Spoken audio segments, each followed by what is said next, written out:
오늘 우리가 읽은 여호수아의 본문은 이제 요단강을 건너는 사건을 계속적으로 기록하는 그러한 연속 부분입니다. 우리가 이전에도 이제 요단강을 건너는 그러한 광경을 나눴던 적이 있는데, 오늘 우리가 읽은 본문에서는 이 요단강을 건너는 전체적인 광경을 다시 한번 다루면서 거기에 그때 3장에서 보지 못했던 내용을 다시 한번 더 조금 더 보증하고 추가하여서 요단강 도하 완료에 대하여서 기록하였습니다.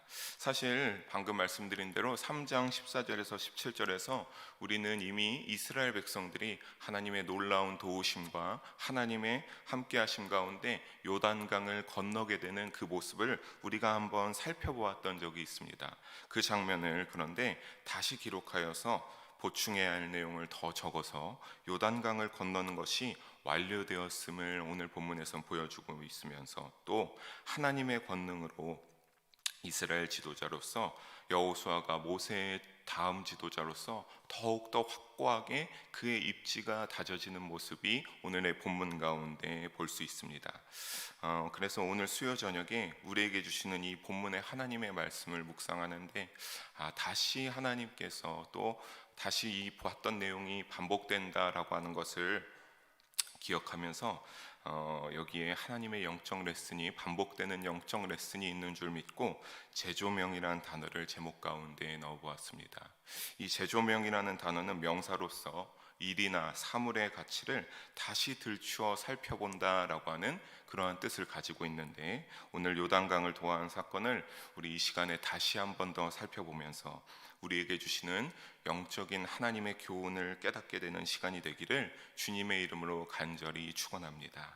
우리 먼저 10절과 11절을 다시 한번 함께 읽어보도록 하겠습니다.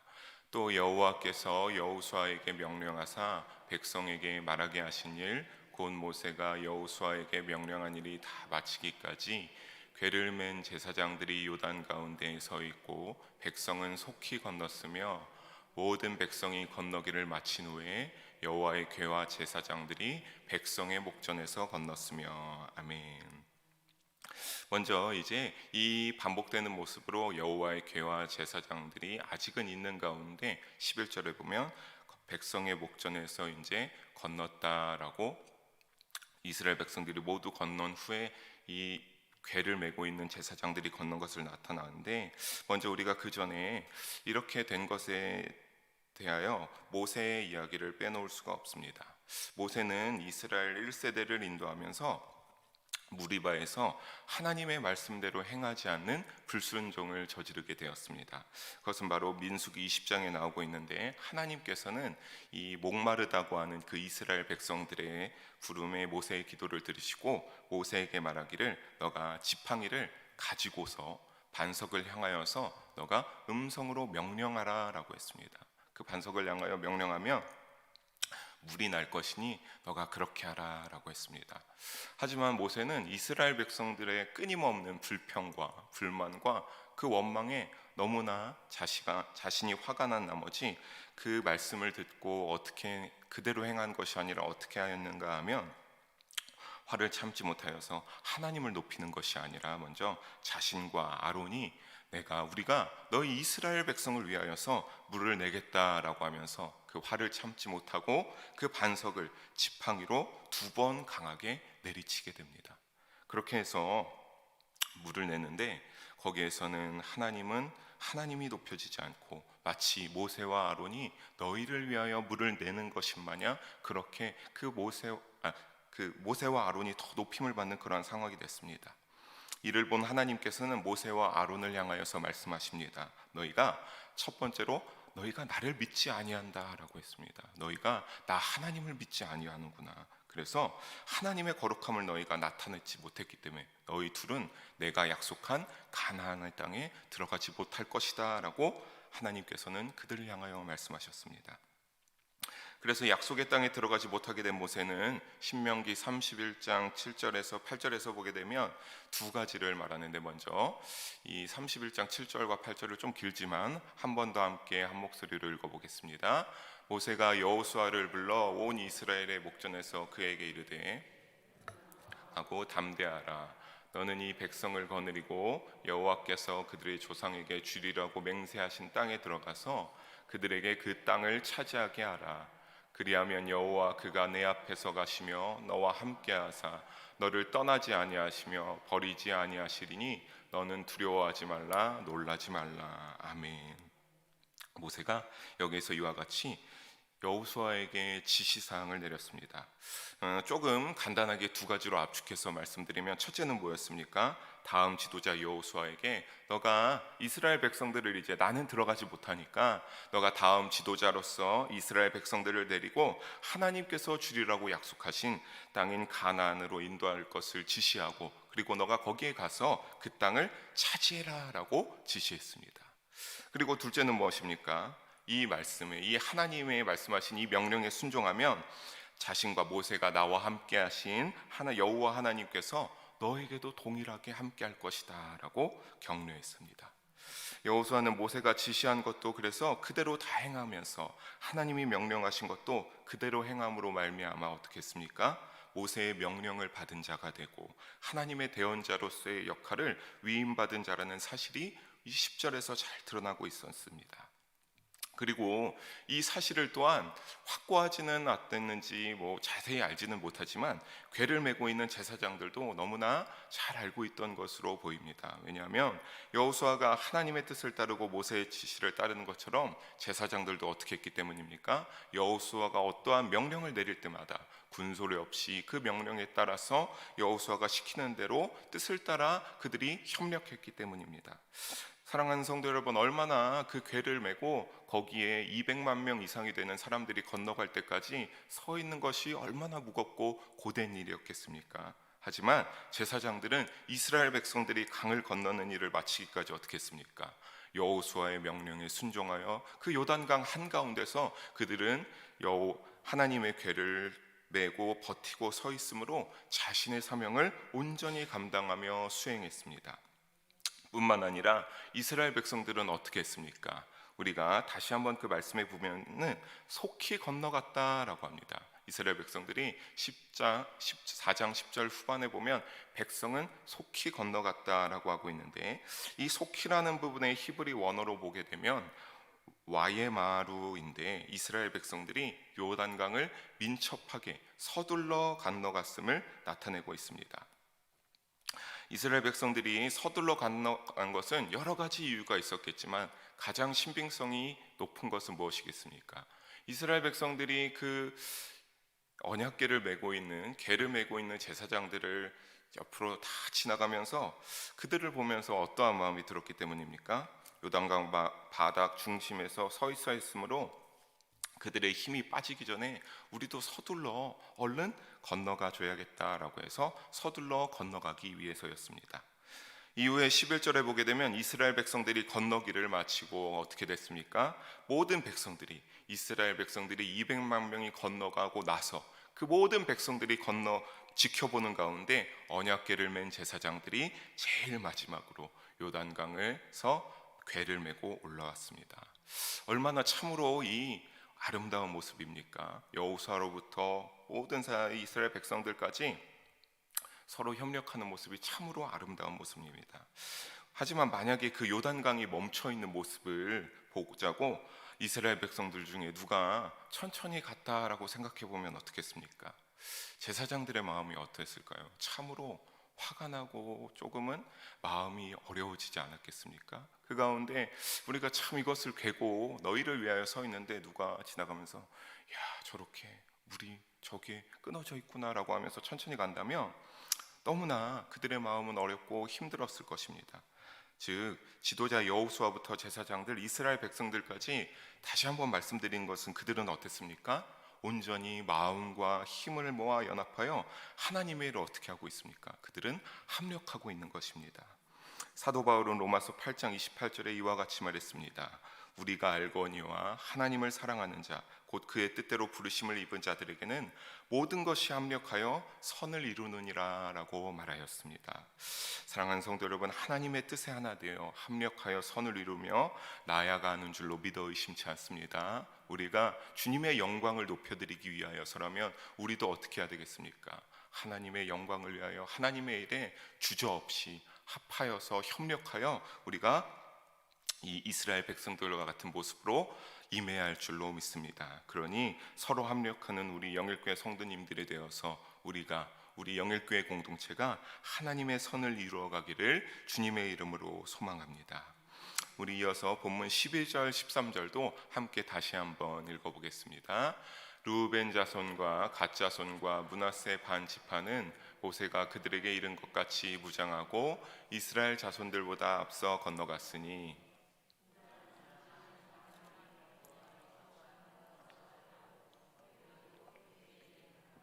아멘. 르우벤 자손과 갓 자손 므낫세 반 지파가 모세와의 약속을 지키는 모습이 나오고 있습니다. 사실 이 르우벤 자손, 갓 자손, 므낫세 반 지파 이 세 지파는 먼저 요단 동편에 자신들의 기업을 분배받은 세 지파입니다. 따라서 냉정하게 그들의 입장만 생각해서 본다면 그들이 굳이 요단강을 건너가는 수고를 할 필요는 없었습니다. 하지만 오늘 말씀해 보면 그럼에도 어떻게 하고 있는 것을 볼 수 있습니까? 그럼에도 무장한 4만 명의 병사가 어떻게 하였습니까? 같이 제일 먼저 선두에 서서 그 멈춰진 갈라져 있는 요단강을 건너서 선봉에 서서 싸울 의지를 가지고 여리고 평지에 먼저 도달한 것을 알 수 있습니다. 이 여리고 평지는 어떻게 이렇게 정말로 평지가 아니라 여기에서는 참 알 수 없는, 이들이 처음 가보는 개발되어져 있지 않은 그런 정말 사막과 같은 그런 평지의 형태를 띠고 있었다고 합니다. 그러니 그들이 참 얼마나 떨리고 긴장되는 마음으로 제일 먼저 선두에 서서 4만 명이 앞서 나갔겠습니까? 우리가 잘 알지만 전투가 일어났을 때 선발대는 많은 희생을 요구합니다. 그럼 왜냐하면 어떤 것이 매복하고 있을지 어떤 상황이 일어날지 모르기 때문입니다. 하지만 그럼에도 그들이 선발대로 나가서 먼저 건너간 것은 혹시 모르는 요단을 건너는 이스라엘 백성들이 여리고 병사들이 방해할 것을, 공격하는 것을 방지하기 위해서였고, 또 요단 동편을 차지하는 대신 요단 서편 땅을 정복할 때 도와서 싸우겠다고 한 모세와의 약속을 지키기 위함이었습니다. 즉 그들이 요단 동편에 먼저 기업을 분배받았기 때문에, 그들이 이와 같은 약속을 하였기 때문에 그들이 이와 같이 목숨을 다하여서 위험을 무릅쓰고 제일 먼저 선봉에 서서 전진할 수 있었다라고 하는 것입니다. 또 우리가 이것을 가만히 살펴보면 이것이 그들에게는 어떤 것이 되었던 것입니까? 이전에 그들이 요단 동편에 자신의 기업을 분배받은 것은 그들에게 은혜를 받은 기쁨과 감사가 되어서 빚진 은혜가 되어 남아 있었다라고 하는 겁니다. 그 빚진 은혜가 그들에게 작용되어 그들은 혹시 전부 다 그 4만 명이 몰살할지라도 우리가 그 약속을 지키기 위하여서, 우리가 먼저 요단 동편에 기업을 분배받은 그 은혜를 갚기 위하여서 절대 잊지 않고 이들이 목숨을 다하여서 선발대에 나서서 전투에 임하였던 것입니다. 사랑하는 성도 여러분, 우리가 이 부분을 가만히 생각해 보면 저는 떠오른 것이, 우리도 빚진 은혜가 있지 않습니까? 예수님이 오고 난 신약 이후의 시대에 살고 있는 우리도 분명히 빚진 은혜를 가지고 살아가는 줄 믿습니다. 바로 우리 죄를 대신하신 예수님에게 받은 은혜가 우리에게도 있다라고 하는 것입니다. 우리가 어떤 은혜를 받았습니까? 우리가 그 죄로 인하여서 우리가 죄의 결과로서 사망에 처할 수밖에 없는 우리의 그 죄의 결과 대신 우리가 예수님에게 어떤 크나큰 빚진 은혜를 받았습니까? 우리를 대신해서 예수님께서 십자가에 달려 돌아가 주시지 않았습니까? 사랑하는 성도 여러분, 이 은혜를 이스라엘을 도우리란 약속을 지키기 위해서 기꺼이 무장하고 나온 새 지파들처럼 우리가 잊지 말고 기억할 수 있기를 주님의 이름으로 부탁드리겠습니다. 그 죄에서 구원해 주신 은혜가 그래서 우리의 삶 가운데 늘 회복되고 우리를 하나님을 향한 사랑으로, 하나님을 향한 믿음으로 뜨겁게 할 수 있는 그러한 작용점이 되기를 바랍니다. 절대로 그 은혜가 떨어지지 않기를 주님의 이름으로 간절히 소망하며 또 소망합니다. 에베소서 4장 29절에서는 그래서 그러한 것을 통하여서 어떻게 하기를 원하고자 말씀에 나오고 있냐면, 무릇 더러운 말은 너희 입 밖에 내지 말고 오직 덕을 세우는 데 소용되는 대로 선한 말을 하여 듣는 자들에게 은혜를 끼치게 하라 라고 말하고 있습니다. 우리가 그 받은 은혜를 참으로 많이 받지 않았습니까? 우리가 만약에 여러분 어떤 한 분이 저를 위하여서 그냥 아무 조건 없이 어떤 사람 대신하여 너가 대신 죽어라 라고 하면 참 그것이 얼마나 어려운 일입니까? 쉽게 내 목숨을 내줄 수가 있겠습니까? 하지만 가만히 그런 것을 생각해 보면 예수님께서는 아무 연고도 없고 그냥 단순히 인간들을 사랑하셔서 하나님의 사명을 받은 그 사명을 감당하기 위하여서 우리를 죄에서 구원하여 하나님의 명을 받들어 우리를 살리시기 위하여 죽으셨다라고 하는 것입니다. 얼마나 우리가 기가 막히고 참으로 우리가 눈물을 흘리면서 감당하기 쉽지 않은 얼마나 큰 빚진 은혜입니까? 이 빚진 은혜를 우리가 잊지 말기를 다시 한번 부탁드리겠습니다. 그래서 받은 은혜를 기억하며 이 새 지파처럼 우리가 영일교회의 믿음의 선발대가 또한 될 수 있기를 바랍니다. 그래서 후발대를 위하여 우리가 좀 더 먼저 수고하고 헌신하여 말씀과 같이 덕을 세우고 선한 말을 통하여 그리스도의 은혜와 사랑을 나누면서 받은 은혜는 전달되어 커지고 믿음이 이어져가는 신앙의 삶을 살아가는 우리 모든 영일 성도님들의 삶의 자리와 신앙의 삶이 되기를 주님의 이름으로 간절히 축원합니다. 우리 14절도 함께 다시 한번 읽어보겠습니다. 그날에 여호와께서 모든 이스라엘의 목전에서 여호수아를 크게 하시매 그가 생존한 날 동안에 백성이 그를 두려워하기를 모세를 두려워하던 것 같이 하였더라. 아멘. 얼마나 놀라운 일입니까? 이스라엘의 모든 목전에서 여호수아를 크게 했다라고 하는 겁니다. 근데 그것이 모세의 때와만큼 여호수아를 크게 해주셨다라고 하는 겁니다.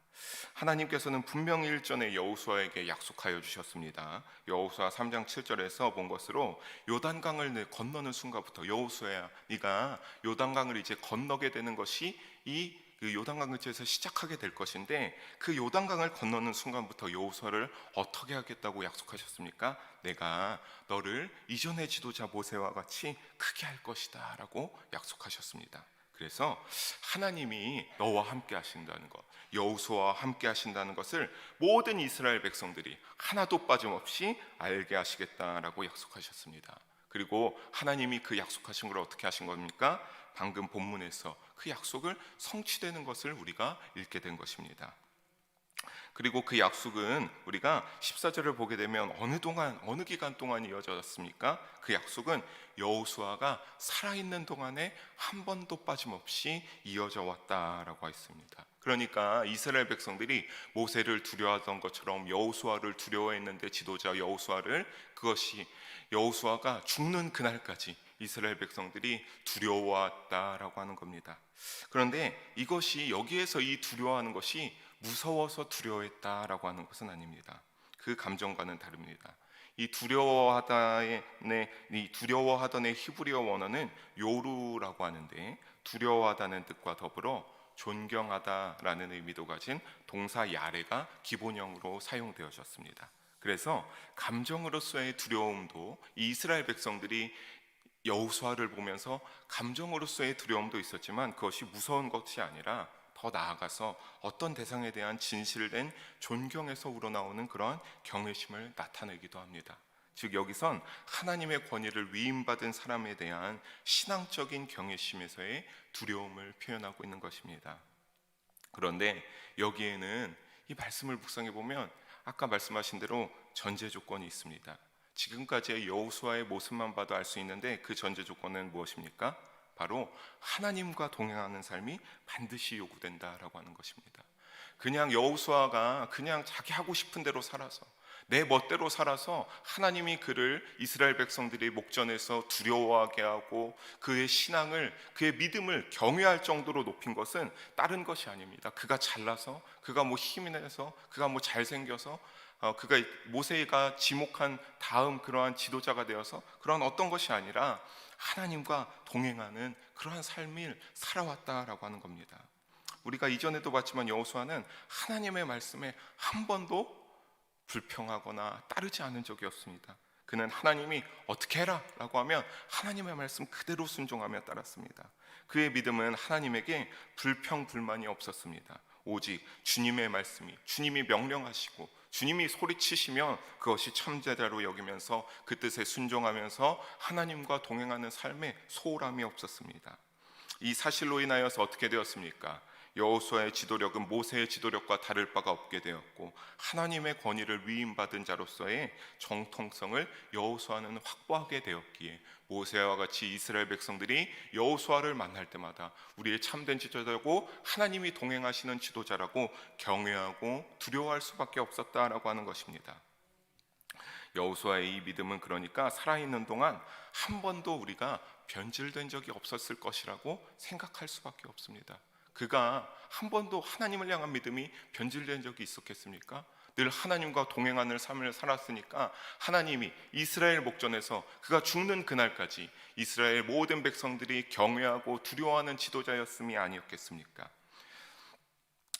그러니 또한 그가 살아있는 동안에 모세와 같은 영적인 권위가 또한 서 있던 것이 아니었겠습니까? 그러므로 우리는 이 변치 않는 믿음이 얼마나 중요한지 참으로 깨달아야 합니다. 이 변치 않는 믿음은 참으로 중요합니다. 그래서 우리는 이 변치 않는 믿음이 중요함을 아신다면 어떻게 해야 되겠습니까? 우리 역시 우리의 믿음이 변질함이 없도록 늘 동행하면서 하나님 앞에 기쁜 자가 되고 하나님이 인정하는 믿음을 소유할 수 있도록 우리도 노력해야 될 줄로 믿습니다. 왜 그렇습니까? 변질된 믿음은 하나님께서 절대 기뻐하시지 않기 때문입니다. 아무리 겉에서 그렇다고 한들 뭐합니까? 그의 믿음을, 그의 중심을 하나님이 살피고 계신데 그것을 하나님이 다 모르겠습니까? 변질된 믿음을 하나님은 절대로 기뻐하시지 않습니다. 그 예로 들 수 있는 인물을 한 명 꼽아보자면 너무나 잘 알고 있는 사울 왕이 있지 않습니까? 그는 이스라엘 초대왕으로서 하나님의 마음에 합한 사람이었습니다. 이스라엘 백성들이 하나님을 향하여서 선지자를 통해서 우리의 왕을 세워달라고 했을 때 하나님이 선지자에게 이 사울이 합하다라고 해서 이스라엘의 초대왕이 된 사람이었습니다. 하지만 그는 하나님의 마음에 합한 사람이었습니다만 그는 점점 어떻게 됐습니까? 그의 믿음은 점점 변질되어 갔습니다. 그래서 그는 점점 교만하여지고 자만하여서 어떻게 했습니까? 절대 넘봐서는 안 될 하나님의 자리를 자기가 차지하고 자신의 멋대로 행동하고 판단하고 하다가 그의 마지막은 참으로 비참했음을 우리가 너무나 잘 알고 있습니다. 사랑하는 영의 성도 여러분, 그러므로 우리는 여호수아의 믿음을 본받고 저는 부러워하기를 바랍니다. 우리 모두가 여호수아와 같은 변치 않는 믿음의 사람이 되기를 주님의 이름으로 정말 간절히 전심을 다하여서 소망합니다. 본문으로 돌아와서 15절에서 17절까지를 차례대로 보게 되면 하나님께서 여호수아에게 이제 궤를 맨 제사장들을 향하여서 그 요단 가운데에서 올라오게 할 것을 말씀하십니다. 그 말씀을 듣고 나서야, 그때에서야 여호수아는 어떻게 합니까? 제사장들을 향하여서 올라오라라고 명령하는데 이스라엘 백성이 모두 건넜음에도 그들은 이 부분에서 알 수 있는 것은 임의로 행동하지 않았다라고 하는 겁니다. 여호수아를 향하여서 여호수아여, 모든 백성들이 다 건너갔는데 우리도 이제 건너가도 되지 않겠습니까? 이러한 그러한 말도 하지 않았다라고 하는 겁니다.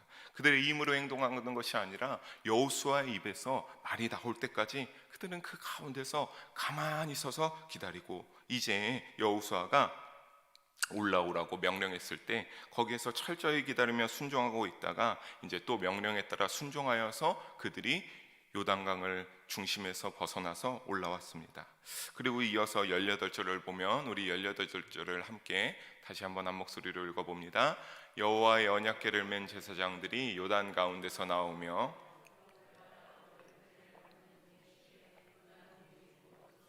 흘러서 전과 같이 언덕에 넘쳤더라. 아멘. 제사장들의 발이 육지를 밟는 동시에 요단강은 이전과 같이 다시 거칠게 흐르기 시작했습니다. 궤를 맨 제사장들의 발들이 요단 동편 물가에 들여 놓자마자 물의 흐름이 멈추었었습니다. 그리고 그들이 다시 요단 서편 육지를 밟았을 때에 다시 물이 원상태로 흘렀던 것입니다. 이와 같은 당시의 상황은 어떻게 보면 참으로 세밀하게 묘사되어 있는데, 이것은 왜 그런 것이냐 하면 결코 우연적이나 자연적으로 일어난 일이 아니라고 하는 겁니다. 이것은 전부 다 하나님이 하신 기적임을 강조하고 있는 것입니다. 그들의 발이 닿는 순간에 요단강이 끊겼고, 그들의 발이 다시 올라가는 순간에 요단강이 흘러갔습니다. 참으로 놀라운 일이 아니겠습니까? 그렇기에 이스라엘의 요단강을 건너는 일이, 이 도하일이 완료되어 그토록 고대하던 드디어 가나안 약속의 땅에 모든 이스라엘 백성들이 진입하게 되었습니다. 그런데 우리가 이것을 가만히 보면 참으로 쉽게 요단강을 건넜습니다. 그 당시에 참으로 거칠게 흐르는 요단강이라고 했는데, 그냥 이스라엘 백성들이 뭐 특별하게 유별나게 한 것은 없습니다. 그냥 쉽게 끊어졌고 거기를 건넜습니다. 그러나 우리가 큰 차이점이 없다라고 생각하지만, 우리가 이전에 모세가 이끌었던 이스라엘 1세대와 비교한다면 큰 차이점이 있습니다. 분명히 그 차이점이 존재합니다. 이스라엘 1세대는 어땠습니까? 하나님이 애굽에서 빼주시고 홍해의 기적을 체험하고 갖가지 여러 가지 하나님의 기적을 체험했음에도 불구하고 그들은 늘 어땠습니까? 늘 모세를 원망하면서 우리를 왜 애굽에서 빼왔느냐, 우리가 이 광야에서 너무나 힘들다라고 원망하고 불평을 하고, 때로는 어떻게 했습니까? 모세를 돌로 쳐 죽이려고 했습니다. 그러면서 동시에 또 누구를 원망했습니까? 하나님을 원망했습니다. 하나님은 왜 우리에게 이러한 어려움을, 여기에 힘들게 하냐, 우리 다시 애굽으로 돌아가겠다, 우리 그냥 다시 애굽으로 돌아가서 그 전과 같이 살겠더라고. 그들의 그 모세의 이스라엘 1세대의 백성들을 보면 불평과 불만, 하나님을 향한 불신과 원망이 끊어졌던 적이 없습니다. 하지만 여호수아가 지도자인 이스라엘 2세대는 여호수아부터 모든 이스라엘 백성들이 어땠습니까? 하나님의 약속을 전폭적으로 믿고 신뢰하는 강한 믿음이 있었다라고 하는 겁니다.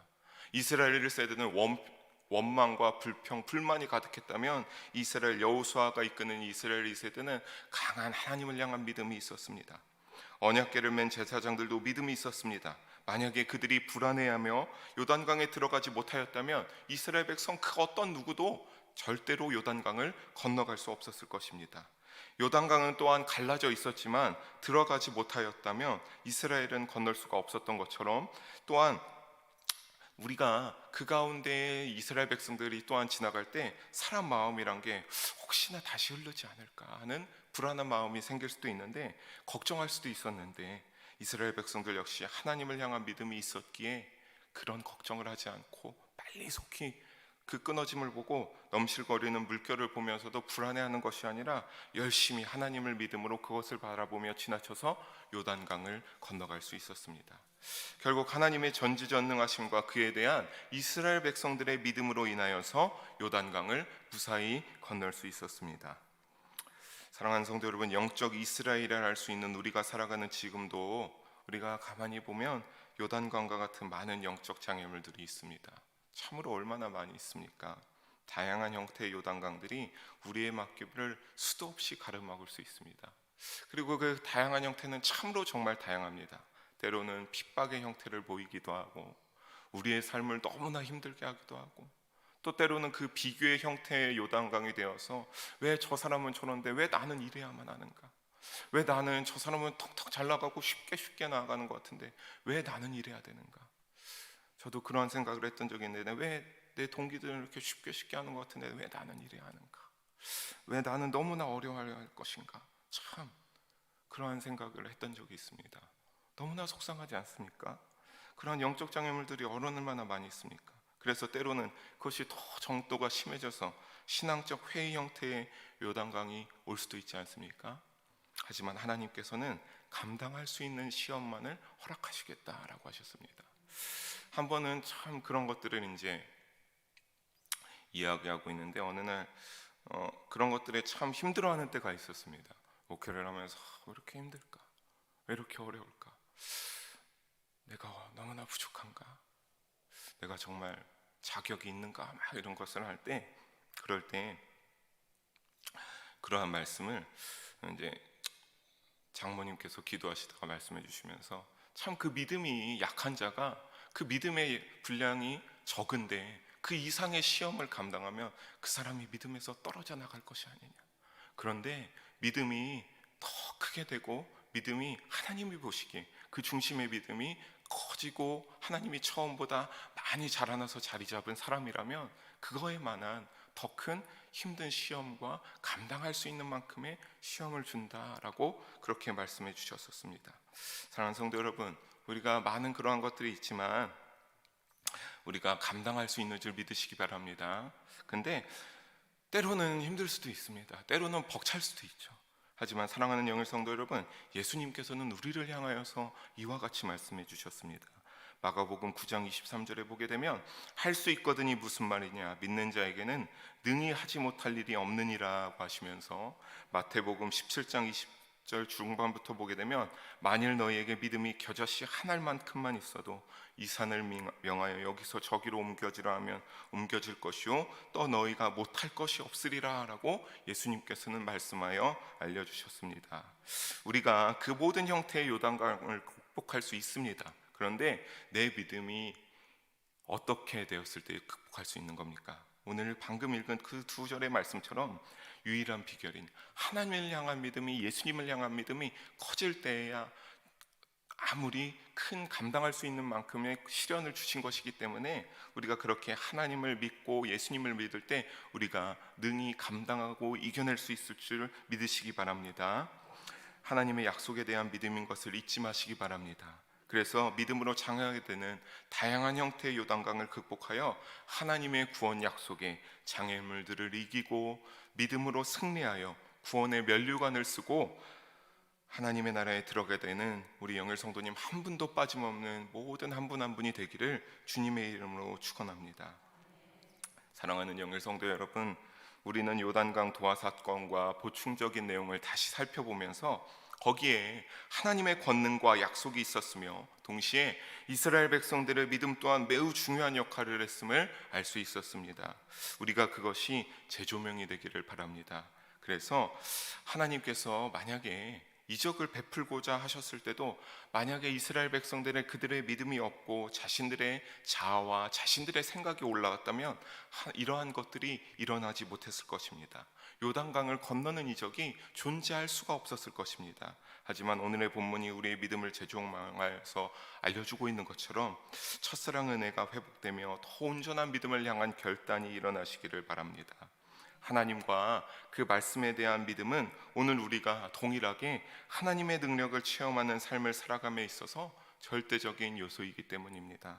저와 영일 성도님 모두가 오늘 본문 속에 살펴본 여호수아와 이스라엘 백성들의 믿음과 순종의 영적 교훈을 그대로 받아들여서 주님과 동행하며 날마다 능력 있는 그러한 신앙의 삶을 살아가시기를 주님의 이름으로 간절히 축원하며 소망합니다. 기도하시겠습니다. 사랑의 하나님 아버지, 오늘도 부족한 자를 통하여서 하나님의 귀한 말씀을 나누게 하심을 감사합니다. 모든 것 하나님이 하신 줄 믿사오며 주님 홀로 영광 받아 주시옵소서. 아버지, 우리의 믿음을 다시 한번 되돌아보는 시간이 된 줄 믿습니다.